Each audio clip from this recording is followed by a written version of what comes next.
ya kita kan di karantina, susah untuk keluar, ya, otomatisnya kadang-kadang kita belanja itu mungkin untuk 5 hari, untuk 1 minggu. Ada nggak tips-tips untuk menyimpan makanan supaya tetap dalam kondisi yang bagus, supaya nutrisinya itu tidak hilang, Dok? Oke. Sebelumnya kita harus tahu dulu, bahan makanan kan ada dua ya. Bahan makanan kering sama bahan makanan basah. Kalau bahan makanan kering kayak tepung, gula, beras, itu pas belanja perhatikan aja tanggal kadaluarsanya. Jangan sampai berdekatan pada saat kita beli.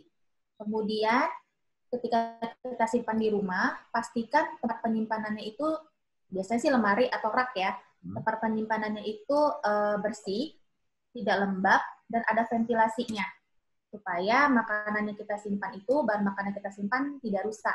Dan pastikan ada jarak antara langit-langit, dinding, dan lantai di bawah, supaya ventilasi udaranya terjaga. Kemudian pakai sistemnya first in, first out. Jadi makanan yang pertama kali kita beli, kita simpan, itu yang pertama kali kita pakai. Nah, yang jadi tantangan kalau misalnya bahan makanan yang basah. Tapi kalau misalnya kayak ikan, daging, ayam, itu kan tinggal kita masukkan ke freezer. Tinggal kita bersihkan, simpan di wadahnya, kemudian disimpan. Kecuali ayam. Ayam sebaiknya jangan dicuci dulu ya. Jangan dicuci dulu, karena kalau misalnya dicuci ayamnya, itu nanti bisa terjadi kontaminasi ke lingkungan sekitar. Jadi kalau misalnya beli ayam, langsung aja taruh di wadahnya, kemudian disimpan di freezer di bagian yang bawah. Sehingga nanti cairan dari ayam itu, misalnya darah dari ayam itu nggak mengkontaminasi bahan makanan yang di bawahnya. Nah, yang paling jadi tantangan itu sayur dan buah. Itu kan yang paling cepat busuk. Ya kan? Nah, kalau misalnya buah, itu nggak masalah sih disimpan di freezer. Jadi buah setelah dicuci, kemudian keringkan, pastikan kering, itu boleh disimpan di freezer. Tapi tergantung jenis buahnya. Kalau kayak semangka, simpan di freezer kayaknya agak nggak enak ya nanti ketika dikonsumsi. Jadi perhatikan juga jenis buahnya. Nah, kalau misalnya sayur, itu bisa juga disimpan di freezer. Tapi harus dengan melalui proses dulu, namanya proses batching ataupun blasir. Nah, seperti apa? Jadi sayurannya, kayak misalnya nih, mau simpan bayam, brokoli, wortel, itu dicuci dulu. Setelah dicuci, kemudian direbus atau dikukus dengan suhu yang tinggi, tapi nggak boleh lama-lama. Jadi di bawah 10 menit, lah paling kayak 3-5 menit. Kemudian setelah itu langsung didinginkan di air dingin atau kayak air es. Dinginkan sekitar 3-5 menit sampai panasnya hilang, kemudian dikeringkan sampai betul-betul kering, masuk ke freezer. Jadi itu untuk menjaga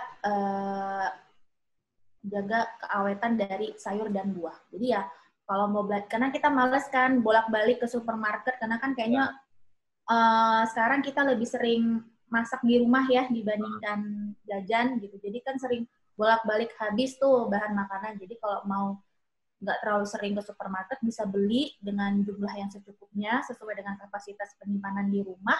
Ya dengan proses seperti itu bisa disimpan lebih lama. Berarti sebenarnya semua bisa diamankan, atau yang basah-basah itu sebenarnya bisa di freezer, tapi dengan perlakuan khusus tadi, Dok, ya, untuk memperpanjang masa. Lagi, Dok, kalau misalnya ini kita di rumah, ini kan kita di rumah nggak banyak, kita kan harus stay at home gitu. Terus kalau kita mau belanja sekarang kan juga susah gitu. Saran-saran untuk bagaimana kita mengatur diet atau makanan yang sehat selama kita di dalam rumah itu loh. Kadang-kadang kan ada juga yang merasa tiap hari makannya itu aja, bosen atau apa gitu. Ada saran nggak yang baik untuk kita kombinasi makanan di rumah selama kita stay at home ini, Dok? Maksudnya ini ya, jenis makanan yang dikonsumsi? Iya. Kalau dari jenis makanan yang dikonsumsi, yang jelas ya harus variatif ya setiap hari gitu kan. Terutama dalam hal buah dan sayur. Karena kan pengen mendapatkan vitamin dan mineral yang tadi sudah disebutkan, sudah dijelaskan. Jadi memang harus variatif, karena nggak ada satu bahan makanan yang memenuhi semua vitamin dan mineral. Jadi memang harus variatif. Kalau dari segi masak, kita suka menyarankan ya harus dengan masak yang proses pemasakan yang sehat. Jadi kalau dulu suka mengonsumsi makanan yang digoreng, mungkin sekarang jangan lagi menggoreng-goreng. Oh gitu. Terus kalau misalnya suka mengonsumsi makanan yang disantan setiap hari, mungkin sekarang sudah bisa dikurangi, karena semakin tinggi asupan lemak yang dikonsumsi, maka itu akan meningkatkan stres oksidatif. Nanti ujung-ujungnya sistem imunnya juga akan terganggu. Ya. Kemudian kalau dulu sering mengonsumsi makanan yang makanan yang diproses atau makanan yang diawetkan ataupun makanan instan, ya sekarang balik lagi lah konsumsi bahan makanan yang segar dan alami. Itu aja sih. Oh, iya. Berarti salah kalau kita ini ke supermarket sekarang nyetok Indomie aja dok ya? Oh iya dong, salah. Toh kan supermarket. Toh kan supermarket sampai sekarang belum butuh. Iya. Supermarket kayaknya ya kita sih berharap kalau misalnya terjadi pembatasan sosial ya sekarang kan, kita sih berharap supermarket jangan ditutup, karena kan kayak negara lain juga supermarket nggak ditutup kan, nggak usah khawatir harus nyetok Indomie banyak-banyak atau makanan instan banyak-banyak, ya nggak usah juga, selama masih ada bahan makanan segar ya lebih bagus bahan makanan yang segar. Iya, siap. Ya itu resiko kalau yang jomblo nggak bisa masak ya terpaksa Indomie. Ya. Ya mudah-mudahan bahan segar itu bisa tetap kita dapatkan ya kan, Dok. Maksudnya kan dengan ada physical distancing ini kita takut juga sumber bahan yang segar ini mungkin itu yang kita takutkan akan sulit didapatkan di kemudian hari, karena kan nelayan yang melaut, petani yang menanam, mudah-mudahan itu tidak terjadi.